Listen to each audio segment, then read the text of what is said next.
장애인 문화복지신문 제455호 제16면 기사입니다. 장애인 고용확대 2020의 장애인 표준사업장 박람회 전시회 개최. 한국장애인고용공단 고용개발원 원장 조윤경 이하 고용개발원 은 제16회 장애인 고용패널 학술대회를 장애 고령화 시대 장애인 고용의 미래를 그리다를 주제로 한국노인인력개발원과 함께 11월 1일 금 롯데월드타워 스카이 31 컨벤션에서 성황리에 개최했다. 기획주제 발제에 나선 고용개발원 심진애 선임연구위원은 고령장애인 경제활동 실태 및 노동시장 이동궤적 분석에 대한 발표를 통해 고령장애인은 노동시장 진입에 많은 어려움을 겪고 있으며 생애주기별 고용서비스 재설계, 고령장애인을 위한 체계적인 취업지원 서비스 체계 구축, 고령장애인 고용사업주에 대한 인센티브 부여, 고령장애인의 계속근로를 위한 고용유지 서비스 및 고용모델 개발 정착 등이 필요하다고 강조했다. 이어 발제한 한국노인인력개발원 이주원 부연구위원은 고령장애인 또한 일자리 참여를 통해 삶의 만족도가 증가한다며 고령장애인의 삶의 질 향상을 위한 정책적 과제로 일자리 및 고용지원 서비스 강화, 신체적 정신적 건강을 위한 사회적 지원, 부처 간 일자리 사업 연계 등을 제안했다. 기획주제 발표 후 이어진 토론에서는 고용노동부 장애인고용과 안유진 사무관, 문경대학교 남정휘 교수, 서울시복지재단 김현승 팀장, 한국장애인개발원 조윤화 팀장이 참여하여 심도 있는 논의를 이어갔다. 기획주제 발표에 앞선 기조강연에서 정순불 이화여자대학교 사회복지학과 교수, 한국노년학회 회장은 더 많은 노인들이 일할 수 있도록 사회제도적, 문화적 해결 방안 마련이 중요하며 이에 대한 구체적인 방안으로 연령통합적 노동시장 구축, 직장 내 세대소통과 세대연대 방안 마련, 세대상생 일자리 마련을 제시했다. 특히 고령화된 장애인과 노인성장애인의 특징을 동시에 고려한 노인 일자리 마련이 필요하다고 강조했다. 한편 주형환 저출산고령사회위원회 부위원장은 영상 축사를 통해 장애인과 노인이 이분법적으로 구분된 제도로 인해 정책 사각지대에 놓여 있는 고령장애인에 대한 지원 방안을 세심하게 살펴볼 필요가 있다고 강조하며 오늘 학술대회에서 논의된 의견들을 바탕으로 정부는 고령장애인에 대한 올바른 방향의 정책을 만들고 꾸준히 실행해 나가겠다고 말했다. 이종성 한국장애인고용공단 이사장 역시 축사에서 고령장애인의 특성과 욕구에 부합하는 일자리 창출과 안정적인 고용체계를 마련하는 것이 필요하며 이를 위해 공단도 고령장애인이 직업생활을 통해 사회구성원으로 활약할 수 있도록 열심히 노력하겠다라고 밝혔다. 행사를 주최한 고용개발원 조윤경 원장은 고령장애인 중에는 삶의 질 향상을 위해 일자리를 원하는 사람이 매우 많음에도 어려운 경제 상황으로 노동시장에서 소외되는 경우가 많아지고 있다고 말하면서 고용개발원은 앞으로 우리나라 고령장애인이 원하는 일자리에서 원하는 만큼 일할 수 있도록 혁신적인 아이디어와 훌륭한 제안을 통해 장애인 고용서비스 고도화를 위한 정책과제와 실현 방안을 선도해 나가겠다라고 포부를 밝혔다. 한편 학술대회 기획주제 발표문과 논문 경진대회 수상작 6편이 담긴 논문집은 고용개발원 홈페이지 https://edi.kid.or.kr에서 확인 가능하다. 전국 청년구직 장애인을 위한 메타버스 채용 설명회 성료 한국장애인고용공단 이사장 이종성 이장애 학생 맞춤형 진로 취업 지원 대학 10개교와 함께 2024년 장애대 학생 메타버스 채용 설명회를 성황리에 마쳤다고 밝혔다.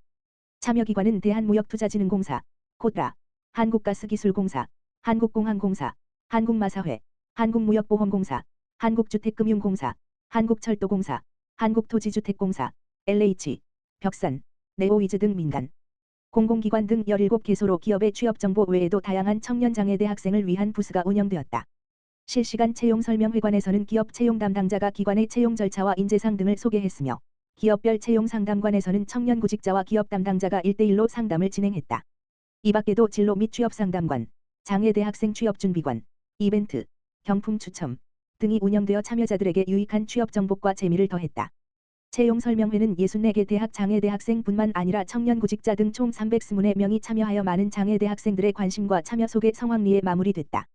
이번 행사에 참가한 나사렛대학교 장애학생지원센터 담당자는 지방에 있는 장애대 학생들에게 최적화된 채용 설명회였고 다양한 기업에서 참여해 많은 정보를 얻을 수 있었다고 말했다. 또한 참여 기업인 한국공항공사 인사 담당자는 메타버스라는 공간에서 채용 설명회를 하니 다소 어색하였으나 시공간 제약이 크지 않아 더 많은 장애 학생들에게 정보를 줄 수 있어 좋은 기회였다. 이번 기회를 통해 장애 청년들이 좋은 기관에 취업하는 계기가 되었으면 좋겠다고 말했다.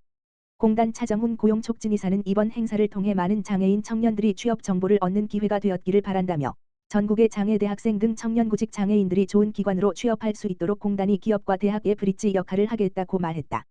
장애인 학대 신고 5,497건, 학대 피해자 10명 중 7명 이상은 발달장애인.